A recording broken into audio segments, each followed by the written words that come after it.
para sa kanya. Siyempre, sabi ng Panginoon, hindi lamang nabubuhay sa tinapay ni isang tao, kundi ang kanyang mga salita.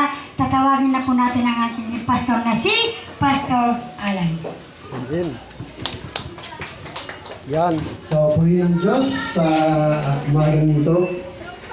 Kami po muling naganyaya po sa inyo na samahan niyo po kami sa gawain po ng ating Panginoon hanggang tayo po ay nabubuhay.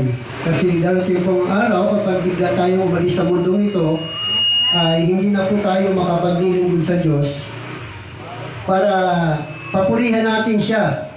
No? Kaya hanggat buhay po tayo ay magkaroon po tayo ng time at panahon na paglingkuran ang ating Diyos na buhay. Kasi baka magsisi tayo pagdating ng takdang panahon na haharap tayo sa Diyos na hindi tayo nasumpungan, na wala tayong panahon na paglingkuran ang Diyos nang ikaw ay nabubuhay sa mundo nito. Kasi ang pag-alis natin sa mundo nito ay biglaan na hindi po natin inaasahan. Nandiyan yung sakuna, nandiyan yung lindol, nandiyan yung bagyo, nandiyan yung pagguho, o mga disgrasya sa buhay po natin na maaari tayong kunin ng Diyos na hindi natin inaasahan. Ang tanong, meron ka bang panahon nung ikaw ay nabubuhay, ikaw ba ay nagbigay ng panahon na paglingkuran ng Diyos? Baka busy ka sa hanap buhay mo mula Lunes hanggang Linggo. Busy ka sa trabaho mo mula Lunes hanggang Linggo. Pero pagdating sa gawain ng Diyos, wala kang panahon. So yan yung ating pong pinaghahandaan kung bakit merong ganitong gawain, sapagkat ipinagkaloob sa atin ng Diyos na magkaroon ng gawain sa lugar pong ito para mapapurihan po natin siya at mapaglingkuran po natin siya ng maayos. No? Kaya purihin ng Diyos sa kanya pong biyaya at habag na mayroon siyang ginagamit sa lugar nito para i-guide ang bawat isa sa paglilingkod sa Panginoon. At nagpapasalamat ako doon dahil isa rin ako sa mga binigyan ng habag at biyaya ng Diyos para pangunahan ang kanyang gawain sa lugar po ito sa pangalan ng Disciple of Jesus Christ Mission Church.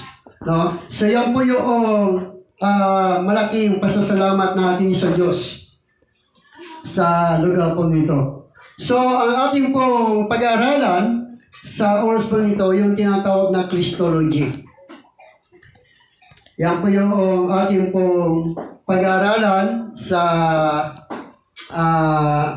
umagang nito na ang ibig sabihin ng Christology. Anong ibig sabihin nun? Pag-aaral patungkol kay Kristo. No? So, yan po yung ibig sabihin ng Christology, na pag-aaral patungkol sa ating Panginoong Hesukristo. Na yan.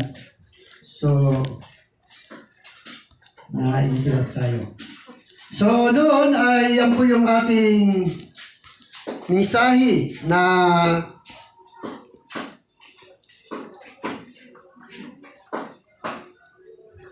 pag-aaralan po natin. At bago yan, tayo muna po ay manalangin sa ating pong Diyos sa buhay at humingi po tayo ng gabay at patnubay upang maintindihan po natin at maunawaan ang kanya pong mga salita na ating pong pag-aaralan sa oras po ito. Panginoon, maraming salamat sa oras po ito, Diyos. Kami po ay lumalapit at dumudulog sa iyo at humihingi ng gabay at patnubay upang maintindihan po namin at maunawaan ang aming pong pag-aaralan sa mga oras po ito. Tulungan niyo po kami sa pamamagitan ng iyong banal na Espiritu na siyang tagapagturo po namin na ikaw po ang maggabay at magturo po sa amin sa araw po ito. Sa pangalan ni Jesus, Amen. So dito ay na sinasabi po dito yung tinatawag na Christology. Ang Christology, ito ay nagmula sa dalawang salitang Grego na ang ibig sabihin ay Christ, Messiah o words na pinagsamang ibig sabihin ay the study of Jesus Christ. Kaya ang Christology ay pag-aaral ng persona at gawain ni Jesucristo. Maraming halagang tanong na sinasagot ng Christology. So ano ba yung mga unang tanong na pinag-aralan sa Christology? Ay una, yung katanungan patungkol na sino nga ba si Kristo? Ano nga ba ang pangunawa natin kay Kristo? Bakit kailangan natin siyang paglingkuran? Bakit kailangan natin siyang papurihan? At bakit natin siya luwalhatiin at dakilain sa ating buhay? So yan po ang ating pong pag-aaralan na patungkol sa Christology. Na ang Christology, ito ay pag-aaral patungkol kay Kristo. Kaya sino nga ba si Kristo? Si Kristo ba ay umiiral sa ating kapanahunan? O umiiral ba siya o tinanggap ng karamihan tao na si Jesus ay tunay na tao na nabuhay sa Israel 2,000 taon na ang nakalipas. Nagsimula ang debate sa pagtalakay sa buong pagkakakilala ni Jesus. Halos lahat ng pangunahing reliyon ay nagtuturo na si Jesus ay isang propeta o isang mabuting guro o isang makadiyos na tao. Ngunit sinasabi sa atin ng Biblia na si Jesus ay higit pa sa isang propeta. Higit pa sa isang mabuting guro o higit pa sa isang makadiyos na tao. So yan yung sinasabi ng Biblia. Kung ganoon, sino si Jesus ayon sa pagkakilanlan o pagkakilala niya sa kanyang sarili? Sino siya ayon sa sinasabi ng Biblia o ng kasulatan? Una, tumayan natin ang sinabi ni Jesus nung siya ay nabubuhay pa dito sa mundo. Sabi niya sa John chapter 10 verse 30, ang sabi niya po ay ganito, ako at ang Ama ay iisa. Sa biglang tingin, tila hindi ito pag-angkin na si Jesus ay Diyos. Subalit suriin natin ang reaksyon ng mga Hudyo, hindi dahil sa mabuting gawa ka naming babatuhin, kundi dahil nilalapastangan mo ang Diyos. So noon ay makikita natin nung sabihin ni Jesus Christ nung siya ay nandito pa sa mundo, doon sa mga Hudyong kaharap niya na sinabi niya, ako at ang Ama ay iisa. Ang mga taong ito ay biglang nagalit kay Jesus.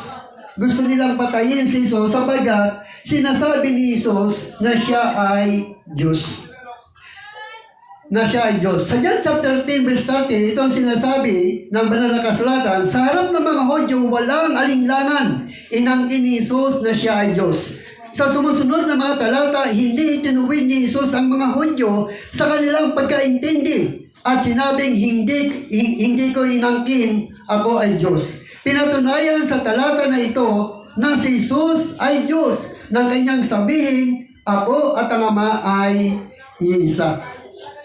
Sa John chapter 8 verse 58, ito ang sinasabi, isa pang patunay sa pagka-Diyos ni Jesucristo, tumugon si Jesus, sinasabi ko sa inyo, bago pa ipinanganak si Abraham, ako nga. Ako na. Muling kumuha ng mga bato ang mga Hudyo at tinangkang batuin si Jesus. Ang pahayag ni Jesus ng kanyang pagkakilanlan bilang ako nga ay tuwirang paggamit ng pangalan ng Diyos sa lumang tipan. Ito ang sinasabi sa lumang tipan sa Exodus chapter 3 verse 14. Sinabi ng Diyos kay Moses, ako nga. At kanyang sinabi, ganito, sasabihin mo sa mga anak ni Israel, sinugo ako sa iyo ni ako nga. Bakit kailangan batuhin ng mga Hudyo si Jesus kung wala siyang sinabi na sa paniniwala nila pamumusong sa pangalan ng kataas-taasan Diyos? Ito ang sinasabi sa John chapter 1 verse 1, ang salita ay kasama na ng Diyos, ang salita ay Diyos. At ang salita ay katawang tao.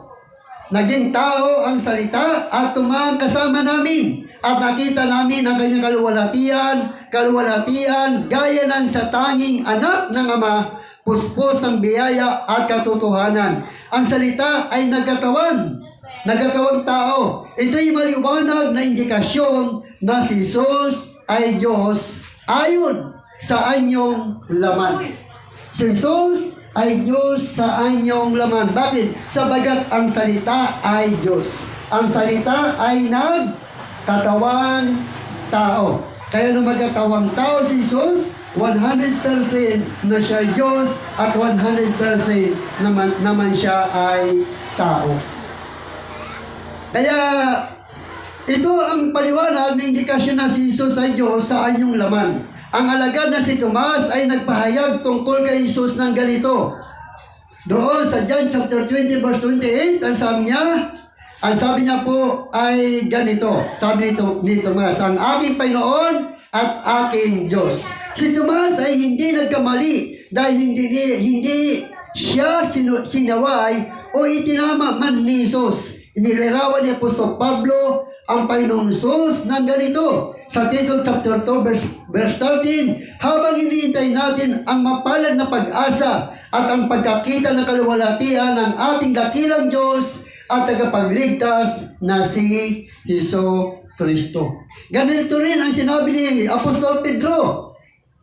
Sa 1 Peter chapter 1 verse 1, si Simon Pedro, alipin at apostol ni Hesus Kristo sa mga tumanggap ng mahalagang pananampalataya ng gaya sa amin sa pamamagitan ng katwiran ng ating Diyos at tagapagligtas na si Hesus Kristo. So pinatutunayan ng mga lingkod ng Diyos kung sino si Kristo.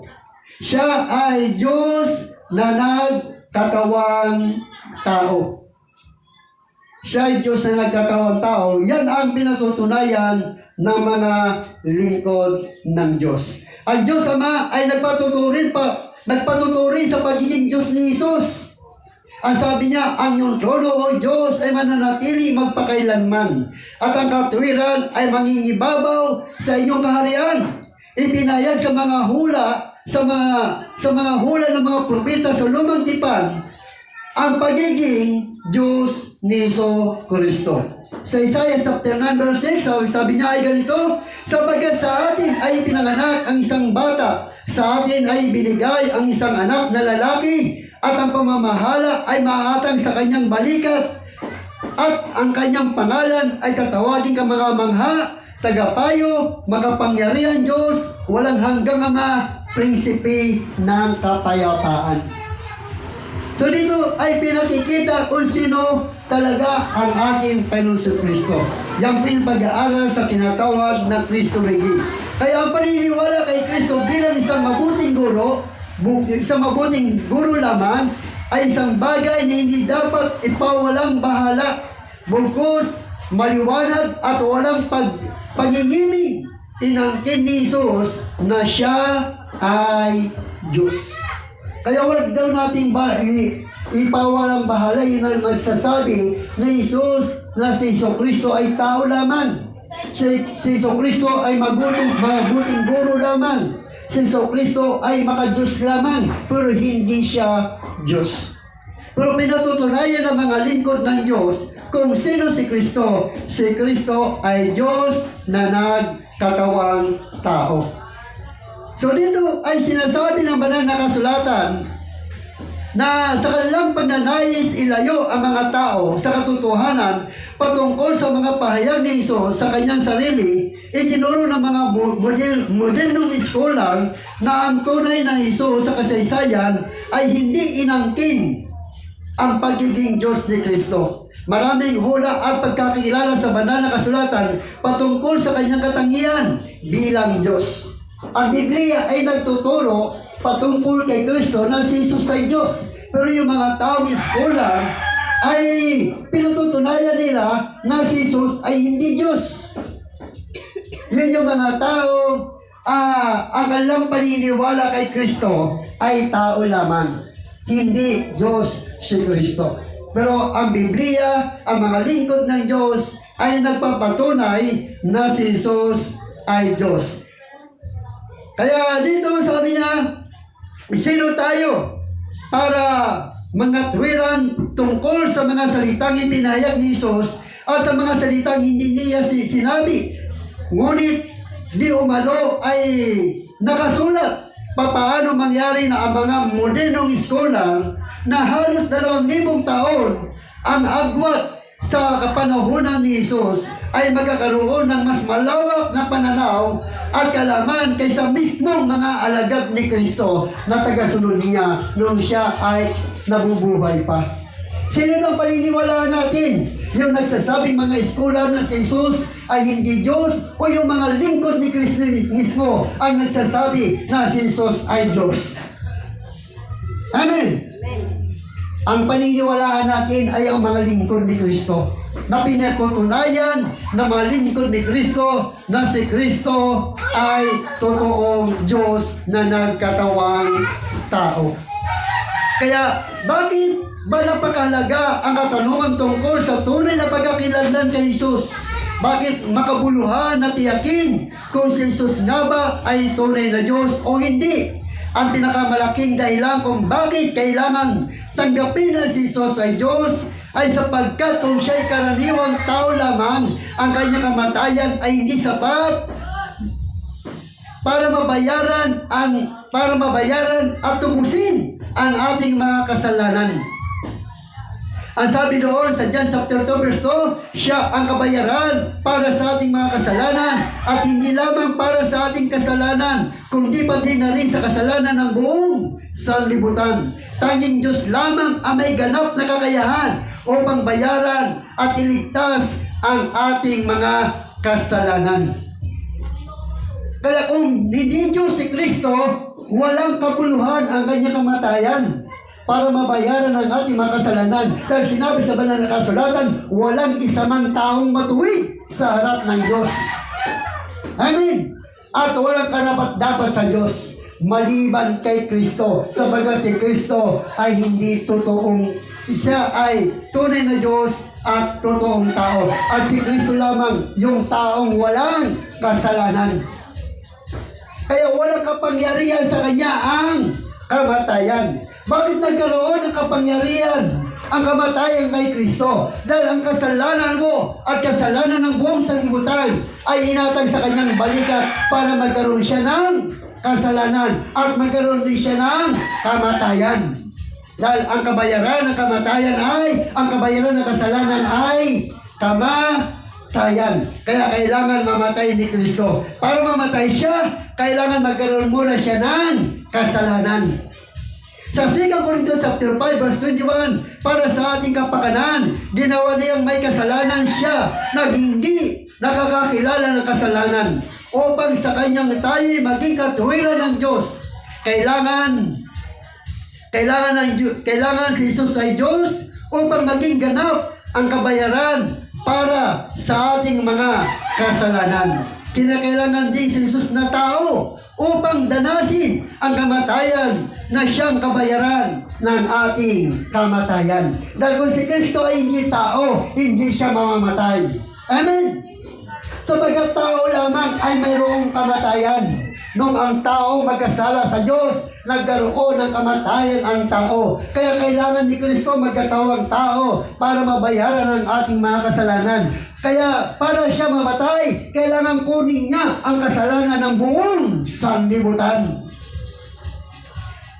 Dahil ang kabayaran ng kasalanan ay kamatayan. Dahil kung wala kang kasalanan, wala kang kamatayan. Amen? Kaya kailangan magkaroon muna ng kasalanan. Ang sabi sa Romans chapter 6 verse 23, sapagkat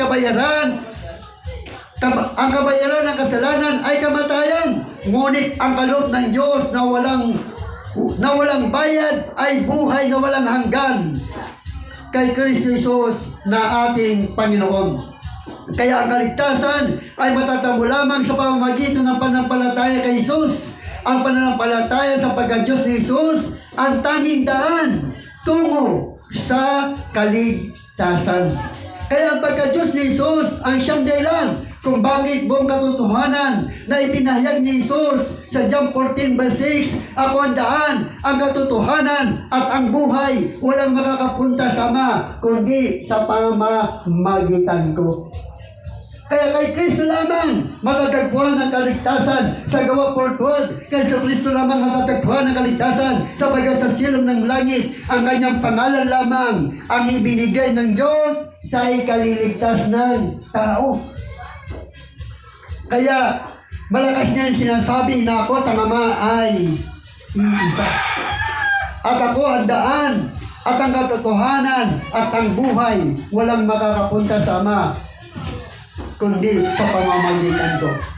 Kaya, pangalawa, si Jesus ba ay anak ng Diyos? Si Jesus ba ay anak ng Diyos? Marami nagsasabi si Jesus ay hindi anak ng Diyos.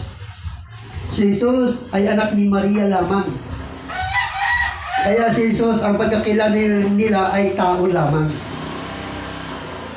Pero dito ay sinasabi sa ating pag-aaral sa Christology na sino nga, si Jesus nga ba ay anak ng Diyos? Si Jesus ay anak ng Diyos, 100% yan.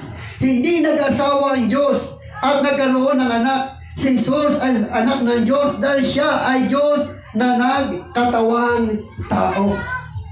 Ang sabi doon sa John, chapter 1, verse 1 na pasimula, ay naroon ang salita, at ang salita ay kasama na ng Diyos, at ang salita ay Diyos. Sa John chapter 1, verse 14, ang salita ay naging tao, at nanirahan sa piling namin. Nakita namin ang kaluwalhatian, tunay na kanya bilang kaisa-isang anak ng Diyos Ama. Siya'y puspos ng kagandang loob at katotohanan. Kaya si Jesus, 100% ay anak ng Diyos. At siya ay nililiman ng banal na Espiritu. Si Jesus ay anak ng Diyos at siya ay nililiman ng banal na Espiritu sa tiyan ng kanyang ina na si Maria. Sinabi ng Lucas chapter 1 verse 35, sumagot ang anghel at sinabi sa kanya, darating sa iyo ang banal na Espiritu at ang kapangyarihan ng katastaasan ang lililim sa iyo. Dahil dito, banal ito na iyong ipanganak ay tatawaging anak ng Diyos. Sa panahon ng Biblia, ang katatagan anak ng tao ay ginamit upang ilarawan ang isang tao. Amen. Kapag tinawag kang anak ng tao, ang tatay mo ay tao. Ang nanay mo ay tao. Kaya, pinanganak kang tao. Pero si Jesus, siya ay, ang sabi doon, lililiman ka ng taas-taas ng Diyos. At ang ipanganak mo ay banal. Kaya siya ay tatawaging anak ng Diyos sapagkat siya ay anak. Siya ang kanyang ama ay Diyos. Amen. Ang kanyang ama ay Diyos. Kaya 100% na si Jesus ay Diyos, 100% na naman si Kristo ay tao. Bakit? Sapagkat ang nanay niya ay tao. Amen. Ang nanay niya ay tao. Kaya sa panahon ng paglilitis kay Kristo sa harap ng mga pinuno ng mga Hudyo, sinabi sa kanya ng pinakapunong saserdote, inuutosan kita sa pamamagitan ng buhay na Diyos. Sabihin mo sa amin kung ikaw ang Misaya, ang anak ng Diyos. Sa Matthew chapter 26 verse 63, sinabi ni Jesus sa kanya, tama ang iyong sinabi.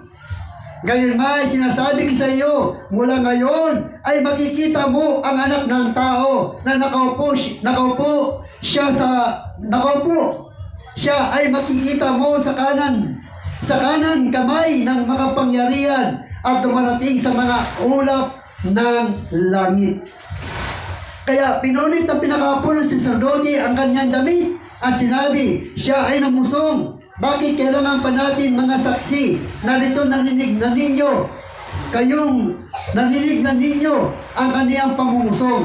Ano ang palagay ninyo? Sumagot Sumagot sila, siya'y nararapat na mamatay.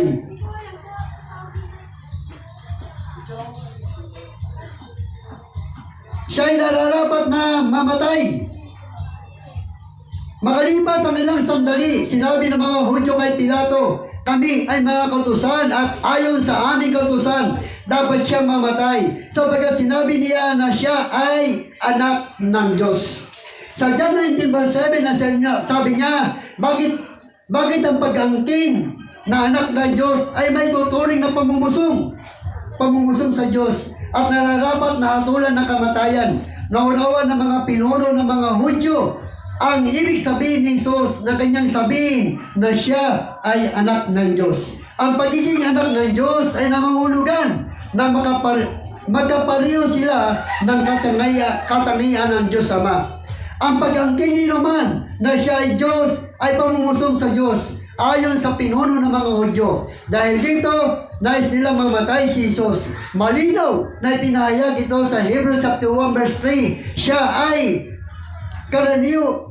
siya ang kaliwanagan ng kaluwalhatian ng Ama at ang ganap na kapahayagan ng pagka-Diyos ng Ama. Siya ay humahawak ng lahat ng bagay sa pamamagitan ng salita ng kanyang kapangyarihan. Pagkatapos niyang gawin ang paglilinis sa ating mga kasalanan, umupo siya sa kanan ng kamahalan sa kaitaas-taasang dako. Ang isa pang halimbawa sa kahulugan ng pagiging anak ng Diyos na anak ng Diyos ayon sa pagkakalugan ng tao ay matatagpuan sa John 17 verse 12, kung saan inilarawan si Judas bilang anak ng kapahamakan. Sinabi rin ng John chapter 6 verse 71 na si Judas ay anak ni Simon. Ano ba ang ibig sabihin ng John 17 verse 12? Noong inilarawan nito si Judas na anak ng kapahamakan. Ang salitang kapahamakan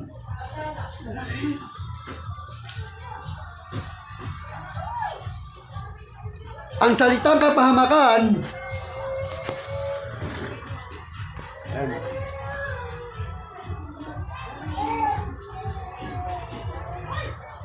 dito ay sinasabi ng banal na kasulatan kung sino nga ba ang ating Panginoong Jesucristo.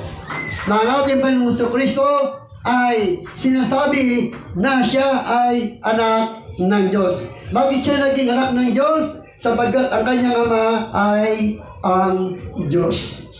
Kaya naman siya tinawag na anak ng tao sapagkat ang nanay niya ay si Maria. Si Maria ay tao. Kaya 100% na kinikilala natin na si Jesus ay tao. At 100% din naman na si Jesus ay Diyos. Yan ang tinuturo ng Christology na dapat maunawaan natin kung bakit natin pinaglilingkuran at sinasamba ang ating Panginoong Kristo. Dahil nga si Kristo ay dapat lamang napurihin at paglingkuran at sambahin ng lahat ng tao. Sapagkat sinabi ni Jesus, ang sinumang nakakita sa akin ay nakakita na rin sa Ama. Ang sinumang kumikilala sa akin ay kumikilala na rin sa aking Ama. Sapagkat ako ang Ama ay iisa. So doon ay sinasabi ng Christology na ang ating Panginoong Kristo ay hindi lamang siya pangkaraniwang tao. Hindi lamang siya pangkaraniwang tao. Kaya sa incarnation ni Jesus, siya ay naging totoong tao. Naging totoong tao siya. Dahil sa John chapter 14 verse 1, at naging tao ang salita at tumahan kasama namin at nakita namin ang kanyang kaluwalhatian. At ang layunin ng kanyang pagiging tao sa Hebrews chapter 12 verse 14 hanggang 18, dahil ang mga anak na tinutukoy niya ay tao. Naging tao rin si Jesus at tulad nila may laman at may dugo. Ginawa niya ito upang sa pamamagitan ng kanyang kamatayan ay mawasak niya ang kapangyarihan ng dyablo na siyang may kapangyarihan sa kamatayan. At pinalaya niya ang lahat ng tao sa habang panahon na alipin ng takot sa kamatayan. Hindi ang mga anghel ang kanyang tinutulungan, sa halip ang mga anak ni Abraham. Kinakailangan matulad siya sa kanyang mga kapatid sa lahat ng paraan.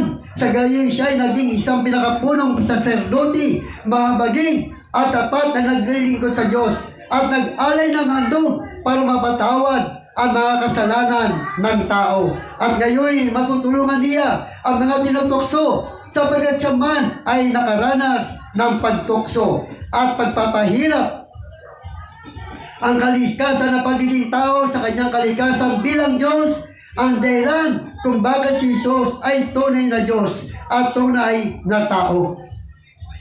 So dyan ay sinasabi ng banal na kasulatan na yung pagkatao ni Jesus Christ ay 100% ito ay totoo. Kaya nung siya ay magkatawang tao, siya ay tinawag na anak ng Diyos. Bakit siya tinawag na anak ng Diyos? Dahil ang sinasabing anak ng Diyos ay tao. Amen? Kaya nung maging tao si Jesus, tinawag siyang anak ng Diyos. Sa Pilipos chapter 2 verse 5 hanggang 11, ganito sinasabi, naway magkaroon kayo ng kaisipan na tulad ni Kristo Jesus, kahit siya'y likas na tunay na Diyos. Kahit siya'y likas na tunay na Diyos, hindi niya pinagpilitan na manatiling kapantay ng Diyos. Sa halip ko sa niya ginubad ang pagiging kapantay ng Diyos at naging katulad ng isang alipin. Ipinanganak siya tulad ng pangkaraniwang tao. At nang siya'y maging tao, nagpakumbaba siya at naging masunurin hanggang kamatayan, maging ito man ay kamatayan sa cross. At dahil dito, siya'y lubusang itinaas ng Diyos at ibinigay sa Kanya ang pangalan higit sa lahat ng pangalan. Sa gayon, sa pangalan ni Jesus, ay luluhod at magpupuri ang lahat na nasa langit, nasa lupa, at nasa ilalim ng lupa. At para sa kaluwalhatian ng Diyos Ama, ang lahat ay magpapahayag na si Jesucristo ang Panginoon. So doon ay malinaw na yung pagiging anak ni Jesus Christ dahil siya ay nagkatawang tao. Kaya siya tinawag na anak ng Diyos. Kaya dito'y sinasabi ang dalawang kalikasan nito na si Jesus, ang kanyang pagka-Diyos at pagiging tao ay hindi mapaghiwalay. Si Jesus ay mananatiling Diyos at tao magpakailanman.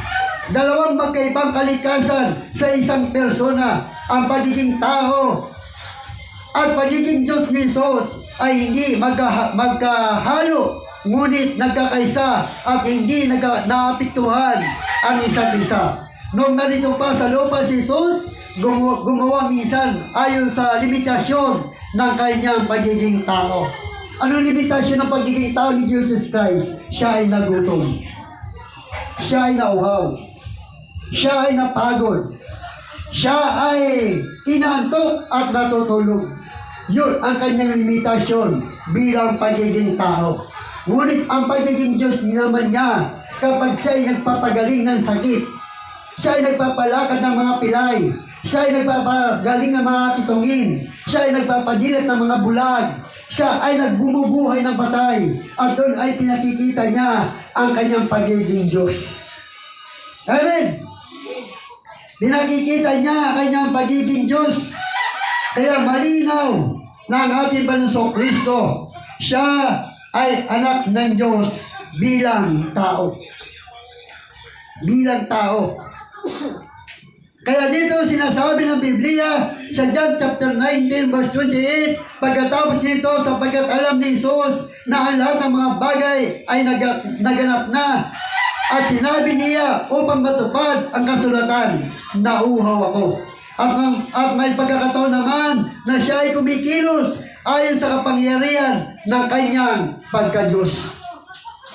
At nang masabi niya ang mga ito, ay sumigaw siya ng malakas na tinig, Lazaro, lumabas ka riyan.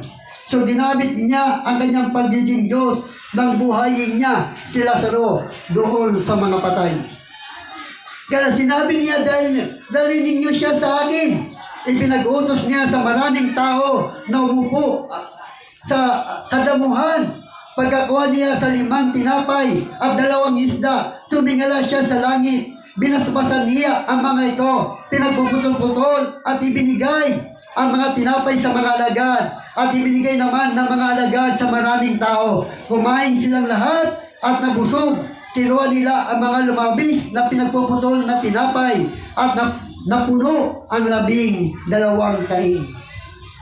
So doon na ginagamit ni Jesus ang kanyang kapangyarihan bilang Diyos, kung paano siya gumagawa ng mga himala.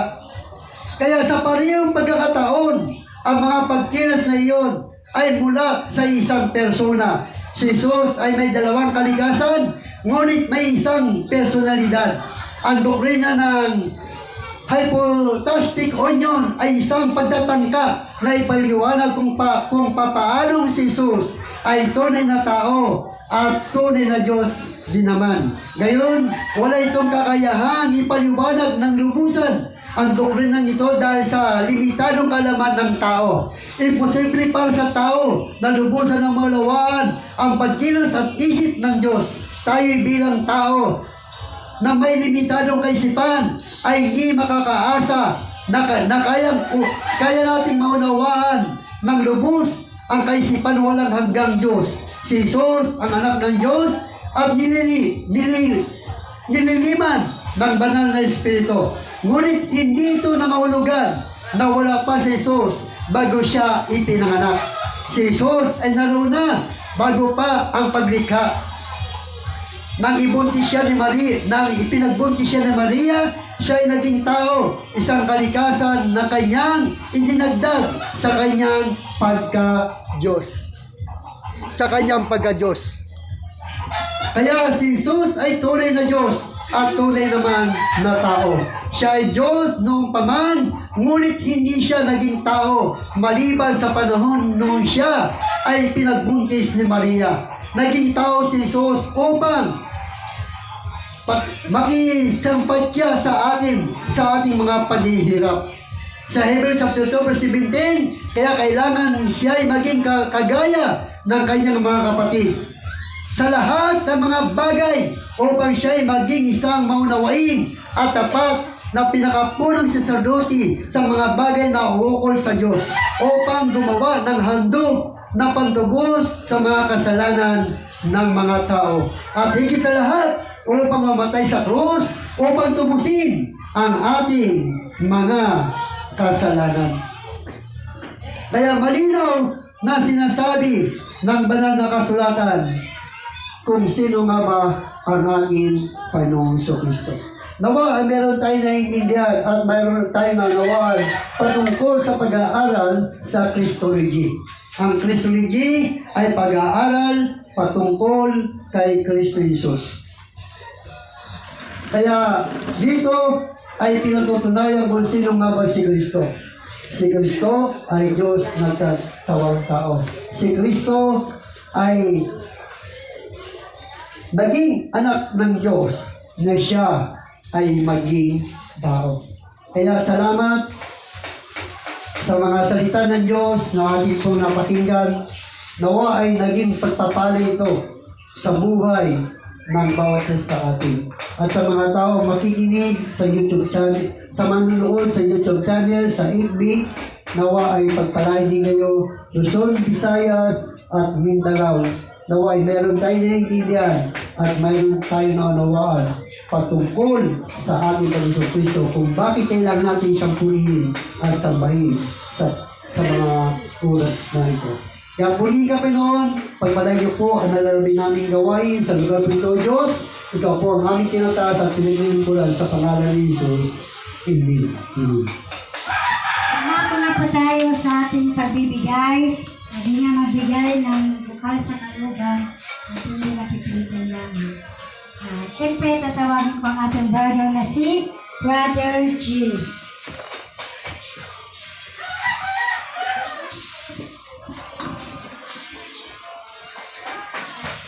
Hello.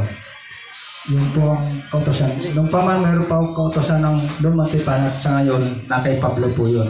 So ito maganda, sa Lumang Tipan po tayo. Sa Levitico verse 27, chapter 30. Sabi ganon, lahat ng ikapo, maging binhi o bunga ng halaman ay nakatalaga kay Yahweh. So kay Pablo po kasi tayo ngayon. Pero lagi ganun, pero babalikan lang natin para munawaan ng tao. Kasi talaga tayo, magbibigay talaga tayo. Sa puso na eh. Hindi pwede napipilitan ha. Kahit magkano yan, bigay mo. Balik mo kay Lord yan. Hindi atin yan. So yan. So pag-pray natin. Thank you Lord. Maraming salamat Panginoon. Sa ito sa gawain po Panginoon. Patuloy mo pang umaluwa ng mga tao Lord God. At maraming salamat po Panginoon sa magbibigay Lord God. Sa mga blessing Lord God. Alam namin ay nanggagaling sa Lord God. Sa mga padala po Panginoon, nawa po namin aming tatanggapin, maging anumang po Panginoon to, pagkain man o pera, Lord God, kung ano pa ang mga salita po Panginoon, bahagi, maraming salamat Panginoon, kay Pastor Alan, sa kanyang pagtsatsaga Lord God. Lord, iibig ko po Panginoon na magkaroon kaming katalinuhan, hindi lang sa aming sarili Panginoon, sa aming kakayanan, kundi nagmumula sa iyo. Maraming salamat sa mga member po Panginoon, Lord God. Hindi ko Panginoon na magkaroon ng pagkain ulit sa church na Lord God, unang sa pamilya namin Lord God. Maraming salamat. Lord, dahil mo kami sa mga sakit karamdaman. Thank you po Panginoon sa mga blessing Lord God. Maraming salamat. Tugdalain sa pangalan ni Jesus. Amen.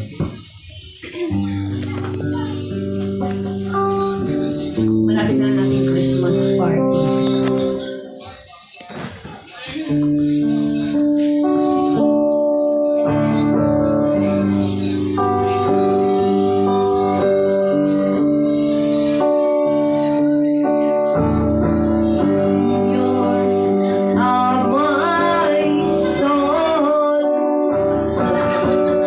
I confide in you through all my darkest moments. In you I find my faith.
ating ka-brother.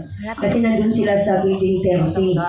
Kaya mamayang hapon, 2 o'clock, Ayaw mo sa kanya mamaya.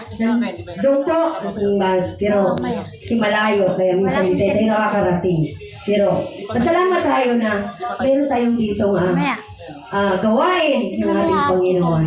Kaya bukas po, meron din tayo sa barangay kay Chairman ng Kay Madam. 6 o'clock hanggang 7 o'clock. 1 hour lang yun para papurihan ng Diyos sa buhay ng bawat isa. Kaya, reminder, meron din tayong December malapit na ilang week na lang. Pala yun eh. Ilang week na lang, December 20.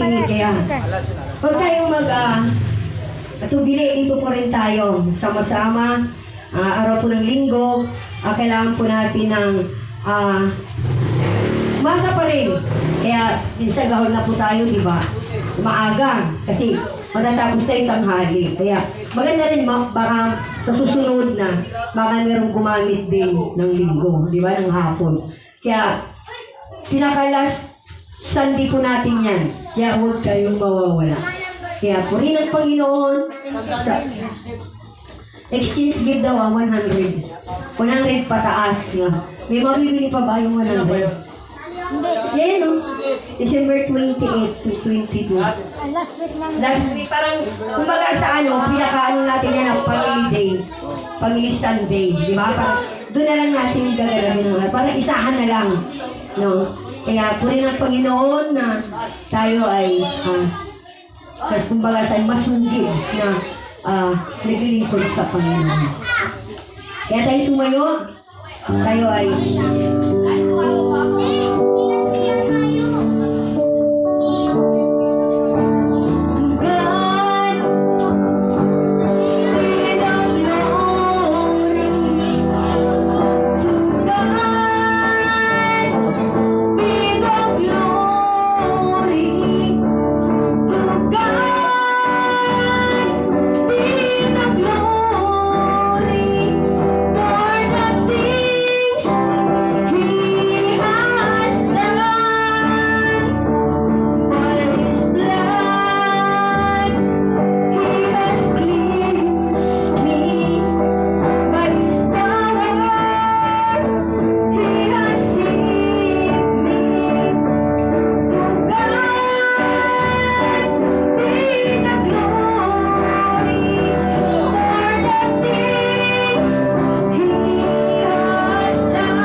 Maraming salamat Panginoon sa pagtagumpay mo na tingkal mo po sa amin, bagamat kami ay wala ang banaming mga kapatiran.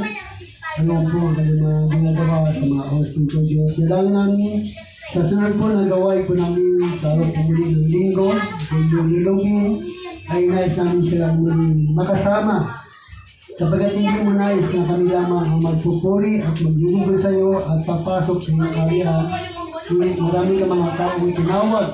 Kaya dalangin ko, Diyos, ng gawain nito ay patuloy mo pong pagpalain na maraming pang kaluluwa ang makakilala at maligtas Panginoon habang kami ay narito pa sa mundo nito, Diyos. Naniniwala po kami, Lord, na darating ang panahon na kami ay alis sa mundo nito, Lord. Kaya habang kami ay narito, gabayan niyo kami at gabayan niyo po kami. Samahan niyo po kami sa gawain pinagkatiwala niyo po sa amin. na ang layunin ay magligtas ng mga kaluluwa, Panginoon. Kung paano mo kami iningatan sa aming pagtungo sa lugar po ito, Diyos, at kami ay napagpala ng iyong mga salita, Panginoon, na aming po napakinggan at hindi kalakasan dito ng aming buhay spiritual. Ay ganyan, O Diyos, uuwi kami sa kanya-kanya mga tahanan na pagsamantalang tahanan na ibinigay niyo po sa amin para amin pong mapagpahingahan at matulugan. Dalangin namin, ipagdalhin niyo po sa amin sa araw po ng bukas ang aming pangailangan, financially, materially, spiritually, at higit sa lahat yung aming kalakasan physical na ginagamit namin sa araw-araw ng aming paghanap buhay at pagtatrabaho, Panginoon. Pagpalain mo ang batya sa aming mga negosyo namin, trabaho namin, na ito'y maging daluyan ng aming pangailangan sa araw-araw, Panginoon. Kaya purihin ka, luwalhati ka ng basta sa amin narito, O Diyos, sa pangalan ng Ama, ng Anak at yung Banal na Espiritu Santo. Marintay may kapayapaan, pagpapalag bumula sa Diyos sa pangalan ni Jesus. Amen. Pakamay tayo! Pakamay naman, kapatid sa Panginoon. Ako'y natulungan, nandito kami. Ako'y nasasabi na makasama ka. Miss na miss kita, kapatid sa Panginoon. Hallelujah! Ay ligay. Nasa araw na ito tayo'y magkasama. Kay ligaya. Nasa araw na ito tayo'y magkasama. Kay ligaya. Nasa araw na ito tayo'y magkasama. Kay ligaya natin ay si Kristo. Kay ligaya natin ay si Kristo. Kay ligaya natin ay si Kristo. Kay ligaya natin ay si Kristo ang kasama. Hello! Amay ng Diyos.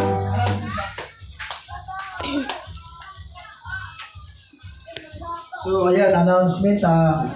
Sabi ng kasindirang Pita Plus, nagtatanong siya sa kung pwede na dito bakto. Pastor, pwede ba rin sa ulang gagawin pag anong araw? Pwede bang paalam sa inyo, Pastor, dito? Saan? Dito. Kung pwede.